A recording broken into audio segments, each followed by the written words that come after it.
నమస్తే, welcome to 99 TV. నేను జ్యోతి. Updates చూద్దాం. ఢిల్లీలో ఎన్డీఏ పాలిత రాష్ట్రాల ముఖ్యమంత్రుల సమావేశం కొనసాగుతోంది. 20 మంది ముఖ్యమంత్రులు, 18 మంది ఉప ముఖ్యమంత్రులకు సమావేశానికి హాజరయ్యారు. సుపరిపాలన, ఎన్డీఏ పాలిత రాష్ట్రాలు అవలంబిస్తున్న ఉత్తమ పాలనా పద్ధతులపై చర్చ జరగనుంది. 2 కీలక తీర్మానాలను ఆమోదించే అవకాశం ఉంది. ఆపరేషన్ సింధూర్ విజయవంతమైన నేపథ్యంలో సాయుధ దళాలు ప్రధానిని అభినందిస్తూ తీర్మానం చేయనున్నారు.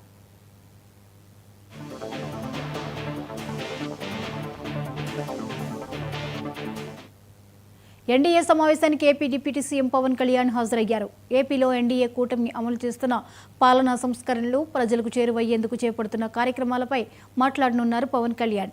ముందస్తు నిర్ణయించిన కార్యక్రమాల కారణంగా ఈ సమావేశానికి ఏపీ సీఎం చంద్రబాబు నాయుడు హాజరు కాలేదు.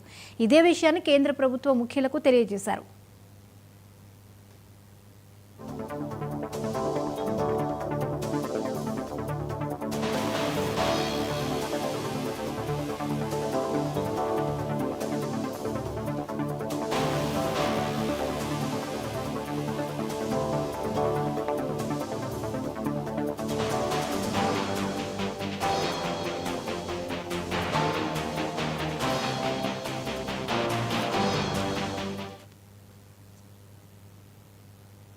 ఈ అంశంపై మరిన్ని అప్డేట్స్ని మా ఇన్పుట్ ఎడిటర్ నవీన్ ఢిల్లీ నుంచి లైవ్ నుంచి అందిస్తారు. నవీన్, చెప్పండి, ఢిల్లీలో ఇప్పుడు ఎన్డీఏ పాలిత రాష్ట్రాల ముఖ్యమంత్రులకి అలాగే ఉప ముఖ్యమంత్రులతోనూ సమావేశం కొనసాగుతోంది. ఈ సమావేశంలో ముఖ్యంగా చర్చించే అంశాలు ఏవై ఉండొచ్చు?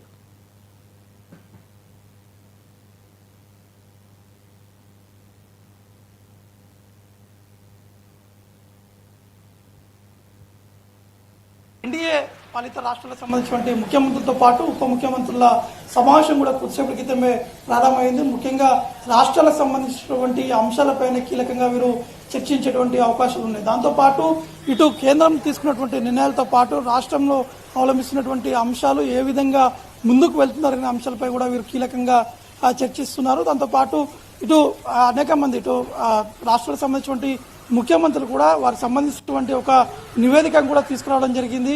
ఆ రాష్ట్రంలో ఉన్నటువంటి సంక్షేమ పథకాలు కావచ్చు, ఇప్పటివరకు వారు అందించినటువంటి సంక్షేమ పథకాలు, ఇంకా పెండింగ్లో ఉన్నటువంటి అంశాలు, కేంద్ర ప్రభుత్వం తీసుకొచ్చినటువంటి అనేక సంక్షేమ పథకాలు కూడా ఉన్నాయి కాబట్టి వాటిని ఏ విధంగా ఇంప్లిమెంట్ చేస్తున్నారు, ఎంతవరకు అమలయ్యాయి, ఇంకా ఏ విధంగా అమలు చేయాలనే అంశాలపై కూడా ఇటు ప్రధాని మోడీ కూడా దిశానిర్దేశం కూడా చేసేటువంటి అవకాశాలు ఉన్నాయి. దాంతోపాటు ఆంధ్రప్రదేశ్ చెందినటువంటి ఉప ముఖ్యమంత్రి పవన్ కళ్యాణ్ కూడా ఈ యొక్క సమావేశానికి కూడా హాజరైనటువంటి పరిస్థితులు నెలకొన్నాయి. ముఖ్యంగా ఆంధ్రప్రదేశ్లో ఇప్పటికే ఎన్డీఏ కూటమిలో ఉన్నటువంటి ఇటు టీడీపీ, జనసేన, ఈ బీజేపీ 3 కూడా కలిసి ప్రభుత్వం కూడా ఆంధ్రప్రదేశ్ కూడా ఏర్పాటు చేయడం జరిగింది. దాని తర్వాత నిర్వహిస్తున్నటువంటి ఈ సమావేశంలో మాత్రం ఇటు పవన్ కళ్యాణ్ కూడా పాల్గొన్నారు. కానీ ఇటు చంద్రబాబు నాయుడు కూడా పాల్గొనాల్సి ఉంటుంది. కానీ ఇతర కొన్ని కారణాల వల్ల చంద్రబాబు నాయుడు తన పర్యటన ఉన్నటువంటి నేపథ్యంలో ఈ సమావేశానికి హాజరు కాలేకపోతున్నామని చెప్పేసి నిన్న జరిగినటువంటి నీతి ఆయోగ్ సమావేశంలోనే ఇటు బీజేపీ చెందినటువంటి పెద్దలు కూడా ఈ యొక్క అంశాన్ని కూడా ప్రస్తావించినటువంటి పరిస్థితి నెలకొంది. కాబట్టి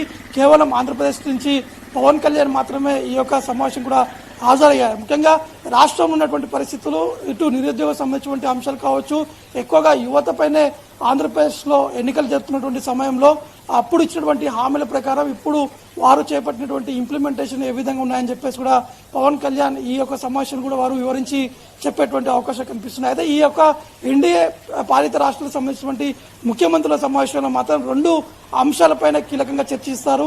ఒకటి ఆపరేషన్ సింధూర్ సంబంధించినటువంటి విషయం. అంటే ఈ ఆపరేషన్ సింధూర్లో పాల్గొన్నటువంటి భద్రతా దళాలకు సంబంధించినటువంటి విషయాలు, వారికి అభినందిస్తూ సంబంధించినటువంటి అంశాలపైన వారు కీలకంగా చర్చించి అదొక తీర్మానం కూడా చేసేటువంటి అవకాశం కనిపిస్తుంది. దాంతోపాటు ఇటు పార్టీలకు సంబంధించినటువంటి విషయాలు ఇప్పటికే అనేక ఆరోపణలు కూడా చేస్తున్నారు.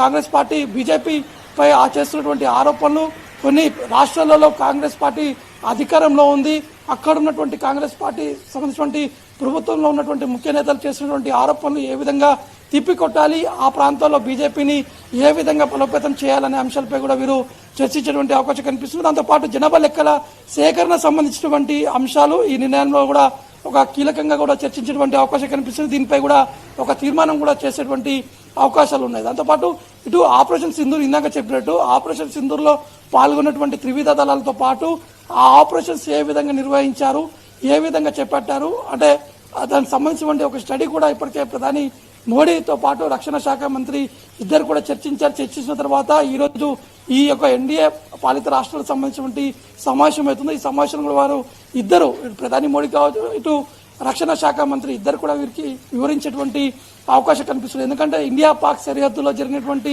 యుద్ధం సంబంధించినటువంటి విషయాల్లో కొంతమంది కాంగ్రెస్ పార్టీలో ఉన్నటువంటి ముఖ్య నేతలు ఇటు రాహుల్ గాంధీ స్వయంగా ఆరోపణలు కూడా చేస్తున్నారు. కాబట్టి ఈ ఆరోపణల్ని తిప్పికొట్టేటువంటి విధంగా ఒకవేళ నెగిటివ్ ఆరోపణలు చేస్తే ఖచ్చితంగా వారిపై ఒక విధంగా ముందుకు అటాక్ చేసేటువంటి విధంగా కూడా తమ మాటలు కూడా ఉండాలని చెప్పేసి కూడా వీరికి దిశానిర్దేశం కూడా చేసేటువంటి అవకాశం కనిపిస్తుంది. మరోవైపు కొంతమంది డెలిగేషన్స్ కూడా ఇటు భారత్ చెందినటువంటి డెలిగేషన్స్ ఇతర దేశాలకు వెళ్లి పాకిస్తాన్ వివరించినటువంటి తీరు కావచ్చు, ఉగ్రవాదాలను ఏ విధంగా ప్రోత్సహిస్తున్నారనే అంశాలను కూడా వారు ఇతర దేశాలకు వెళ్లారు. డెలిగేషన్స్ అందరూ కూడా వారు అక్కడ ఏ విధంగా వివరిస్తున్నారనే అంశాలపై కూడా ఈరోజు జరుగుతున్నటువంటి ఎన్డీఏ పాలిత ముఖ్యమంత్రుల సమావేశం కూడా వీరు చర్చించేటువంటి అవకాశం కనిపిస్తుంది. కాబట్టి సరిగా 9:30కి ఈ యొక్క సమావేశం కూడా ప్రారంభమైంది. సాయంత్రం 3:30 లేదా 4 గంటల వరకు కూడా ఈ యొక్క సమావేశం జరిగేటువంటి అవకాశాలు ఉన్నాయి. జ్యోతి, రైట్, థ్యాంక్ యూ నవీన్.